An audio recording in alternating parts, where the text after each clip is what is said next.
Alright, in the last video I had you leave um, thinking about what potential energy per charge would look like. Potential energy per charge.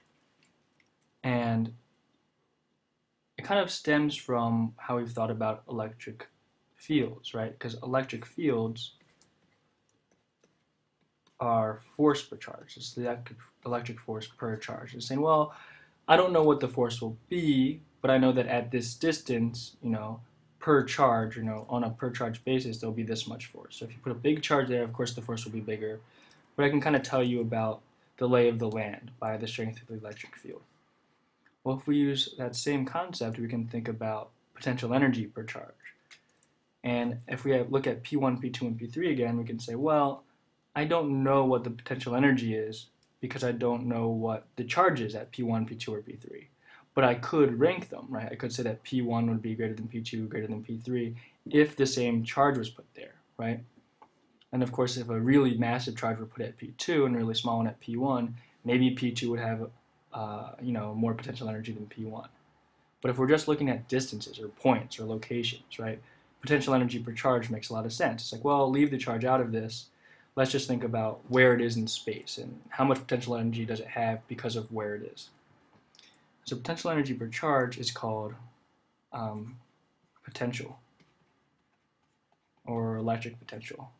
It's kind of confusing, right?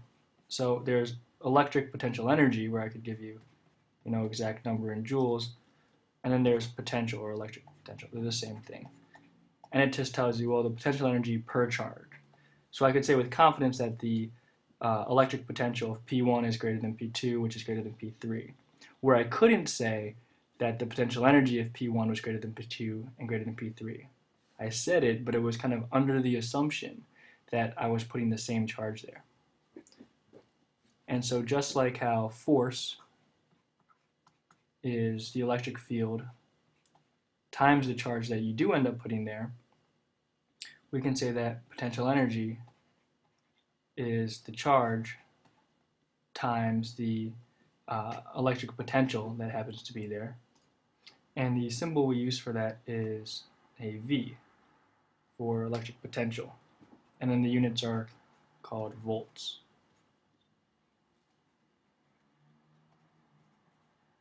And you're kind of familiar with volts, and we'll start talking about voltage. Our units of volts are units of electric potential.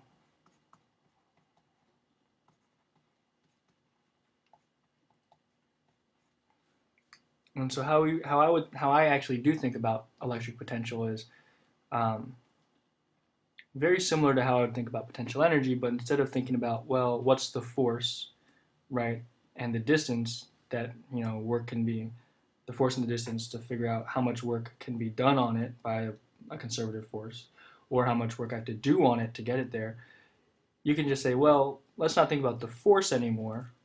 Let's just think about the electric field, right? So over here I have work is the charge times the electric field times the height, because charge times electric field is force. Well, what if I just took the charge out of it and I just said electric field times height? Then if I added up, the electric field as I went from here to here to here to here to here to here to here to here to here, right, from P1 all the way down to the bottom, it would give me not the force times the distance. It would still give me the distance, but instead of the force, it would give me the force per charge.